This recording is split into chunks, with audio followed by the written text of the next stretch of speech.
अपने अम्मी की तरफ जा रही हूँ और अब बस वहीं रहूँगी। अरे क्यों? पता शिवानी, 1 हफ्ते से रोज़ाना खाना खा के आती हूँ और सुबह नाश्ता किए बगैर ही चली जाती है। तुम उनसे बात करो। नहीं शिवानी, बस अब नहीं। जीनत, क्या बात है? रो रही हो?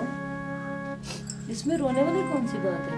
हो सकता है उसको दफ्तर में भी परेशानी हो सकता है, लेकिन रोज रात को देर से आने का क्या मतलब? परेशान क्यों हो रही हो? अगर वो फोन करे तो फोन पे बात जरूर कर लेना। जी अम्मी। क्या बात है? खैरियत तो है ना? बेटा, तुम्हारी और जीनत की लड़ाई हुई है? नहीं तो। लेकिन बहू नाराज होके मेके क्यों चली गई? वो मुझे वाकई नहीं पता।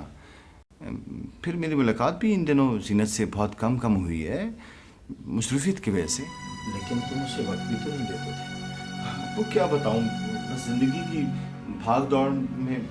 मैं तो कहती हूँ हमें चलकर बहू को ले ही आना चाहिए। हेलो जीनत, मुझे माफ कर दो प्लीज। मैं तुम्हें और नौरीन को बहुत अच्छी जिंदगी देना चाहता हूँ, इसलिए तुम्हें बताए बगैर मैंने पार्ट टाइम जॉब कर ली। I'm so sorry। तुमने मुझे पहले क्यों नहीं बताया? अच्छा तुम तैयार हो जाओ, मैं तुम्हें लेने, बल्कि हम सब तुम्हें लेने आ रहे हैं।